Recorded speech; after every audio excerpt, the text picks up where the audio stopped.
Media మిత్రులందరికీ నమస్కారం.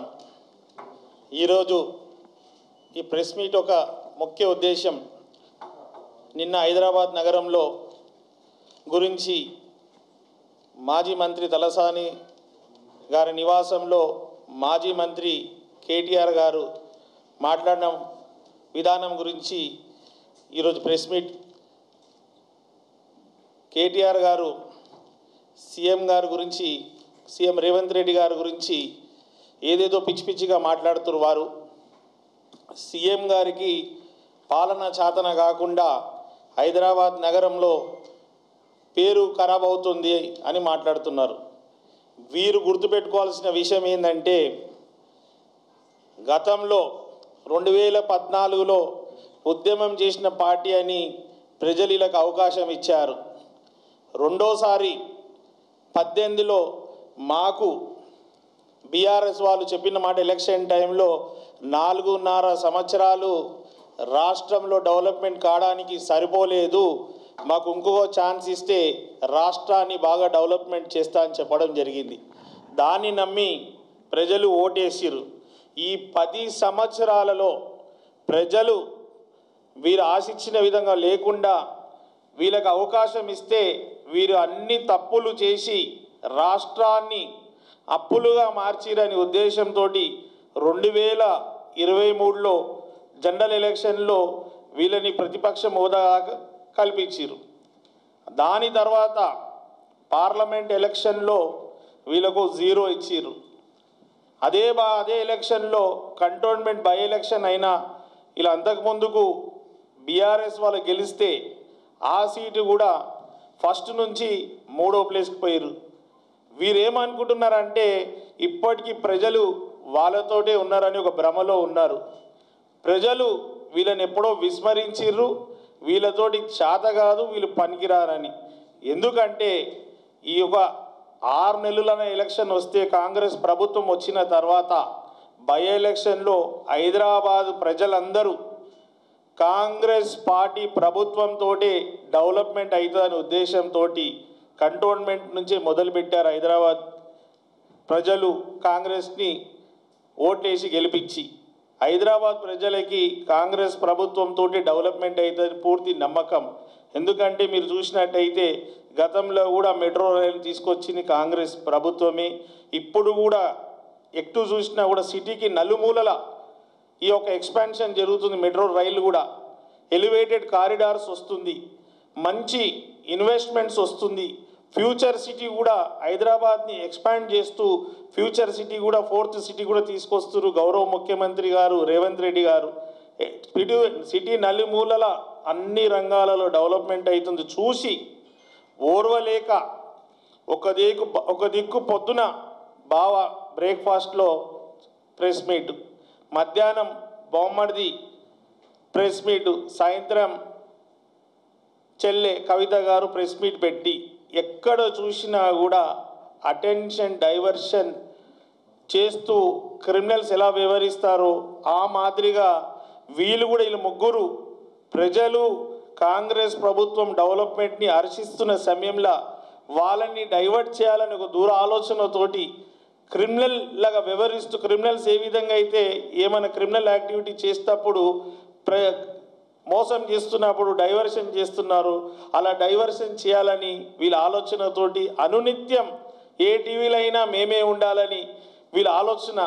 దానికి ముఖ్య కారణం ఒక దిక్కు ప్రజలందరూ కాంగ్రెస్ వైపు వీళ్ళని మర్చిపోతారని, రెండో దిక్కు ఇక్కడ వాళ్ళ మందిలో ఉన్నారు కదా మేకల్లాగా ఎవరైతున్నారో మందిలో వాళ్ళు వెళ్ళిపోతారని వాళ్ళని కాపాడుకోవాలని భయంతో రోజు అడావుడి చేస్తూ 10 సంవత్సరాల్లో దన్నుకున్న సంపాదించిన డబ్బులని ఫేక్ ధర్నాలు, ఫేక్ దీక్షలు చేస్తూ ప్రజలు రెచ్చగొట్టాలని ఏదో ప్రయత్నాలు చేస్తున్నారు.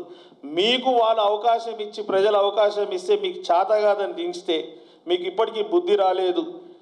నిజంగా కూడా వీళ్ళు ఫస్ట్ ప్రభుత్వం పోయినాక కొంచెం పిచ్చి మాటలు మాట్లాడారు. కానీ ఎప్పుడైతే ఈ ఫార్ములా రేసులో ఏసీబీ వాళ్ళు పిలిచిన తర్వాత ఈయన పూర్తిగా మతి భ్రమించి ఏం మాట్లాడుతున్నా పిచ్చి పిచ్చిగా మాట్లాడుతున్నాడు. గవర్నమెంట్ ఉన్నప్పుడు చట్టాలు కాకుండా లై డిటెక్టర్ పెట్టి చెక్ చేయాలని కూడా మాట్లాడుతున్నాడు. రోజు రోజుకి వీళ్ళ మాట ధోరణి వేరేలాగా అవుతుంది. కావున కేటీఆర్ గారు మిమ్మల్ని పిచ్చోళ్ళగా చూస్తున్నారు జనాలు. మీరు ఎర్రగడ్డ హాస్పిటల్కి వెళ్ళి మీరు ఒకసారి మీ మెంటల్ స్టెబిలిటీని చెక్ చేసుకోవాలి. ఆ సర్టిఫికెట్ తీసుకొచ్చిన తర్వాతనే మీరు మాట్లాడాలి. ప్రజలు మీకు 4.5 సంవత్సరాలు కావాలని మీ నాన్న కేసీఆర్ 4.5 సంవత్సరాల తర్వాత మాకు మళ్ళీ ఒకసారి అవకాశం ఇస్తే మేము డెవలప్మెంట్ చేస్తా అని చెప్పిన వాళ్ళు కాంగ్రెస్ ప్రభుత్వం వచ్చిన మొదటి రోజు నుంచే ఎక్కడా మేము దూరం అయిపోతాం, ఎక్కడా కాంగ్రెస్ ముందుకు వెళ్ళిపోతాని మీరు అటెన్షన్ డైవర్షన్ పాలిటిక్స్ ఎన్ని చేసినా కూడా గౌరవ ముఖ్యమంత్రి రేవంత్ రెడ్డి గారు ఫోకస్డ్ పర్సన్, రోజుకి 18 అవర్స్ పనిచేసి స్టేట్ని డెవలప్మెంట్ చేయడం, హైదరాబాద్ని కూడా అన్ని రంగాల్లో డెవలప్మెంట్ చేయడానికి ఆర్నిశం కృషి చేస్తుండ్రు. ఇప్పుడు వెళ్ళిన ఫారెన్ టూర్ కూడా ముఖ్య ఉద్దేశం ఇన్వెస్ట్మెంట్స్ తీసుకొచ్చి మన నిరుద్యోగులకు ఉద్యోగాలు కేటాయించి ఇన్వెస్ట్మెంట్ ద్వారా లాభాలతోటి ప్రభుత్వాన్ని లాభాలు తీసుకొచ్చి నడిపించాలన్న ఆలోచనతో వాడు నడుస్తుంటే వీరి ఆలోచన అంతా డైవర్షన్ పాలిటిక్స్ ఉంది. వీళ్ళు సేఫ్టీ సిటీని క్రైమ్ సిటీగా మార్చిరని చెప్తారు. వీళ్ళ హయాంలోనే నడి రోడ్ల మీద హత్యలు జరిగినాయి. వీళ్ళ హయాంలోనే ఓల్డ్ సిటీలో నెల రోజులు ధర్నాలు జరిగినాయి, కర్ఫ్యూలు జరిగినాయి. వీరు ప్రభుత్వం ఉన్నప్పుడే అనేక మంది డ్రగ్స్కి అలవాటు అయినరు.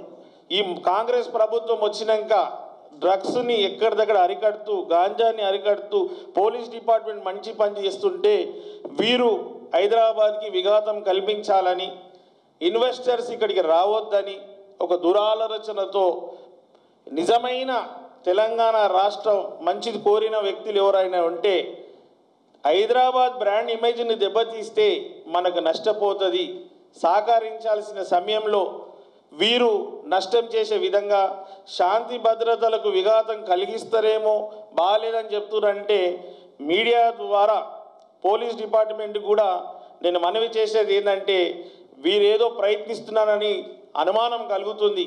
హైదరాబాద్ బ్రాండ్ ఇమేజ్ దెబ్బతీస్తే ఇన్వెస్టర్స్ రారు, డెవలప్మెంట్ జరగదని ఉద్దేశం ఉంది. కావున వీళ్ళ మీద కూడా నిఘా పెట్టాలని కూడా పోలీస్ డిపార్ట్మెంట్ని కోరుతున్నాను. వీరు కేటీఆర్ గారు చెప్తున్నారు సీఎం గారు ఫెయిల్ అని. వీరు అన్ని రంగాలలో ఫెయిల్. ఈవెన్ ప్రజలు వీళ్ళకి ప్రతిపక్షం హోదా ఇచ్చి ప్రతిపక్ష నాయకుడు చేసినా కూడా వాడు హోదా కూడా చేయకుండా ఫామ్ హౌస్లు ఉన్నారు. వాళ్ళు ఫామ్ హౌస్లో ఉన్నాడు కేసీఆర్. కారణం ఏందండి? ఇక్కడ వస్తే బయటికి వస్తే ఏం చేయాలి? కాంగ్రెస్ చేస్తున్న మంచి పనులకి బయట ప్రజలకు చెప్పాలి. కాబట్టి అది చెప్పుకోలేక వాళ్ళు మంచి పనులు చేసినా కూడా నేను ఏ విధంగా విమర్శించాలని ఆలోచనతో 10 సంవత్సరాల కేసీఆర్ చేయలే, సంవత్సరంలోనే కాంగ్రెస్ బాగా చేస్తున్న ఉద్దేశంతో వారికి బయటికే వస్తలేరు. ఏ విధంగా చూసుకున్నా కూడా ప్రజలందరూ కాంగ్రెస్ వైపే ఉన్నారు. కాంగ్రెస్ చేస్తున్న మంచి పని సీఎం గారిని మెచ్చుకున్న సమయంలో నిన్న వేరైతే కేటీఆర్ గారు చెప్తున్నారు వారికి విఘ్నతకు వదిలేసి వాళ్ళని హాస్పిటల్కి వెళ్ళాలని నేను వారికి కోరడం జరుగుతుంది.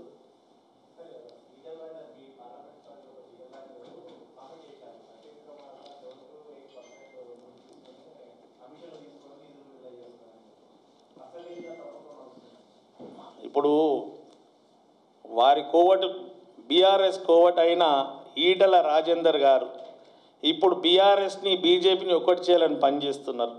అదే కాకుండా ఆయన గతంలో కూడా ఆర్థిక మంత్రి ఉండే కాబట్టి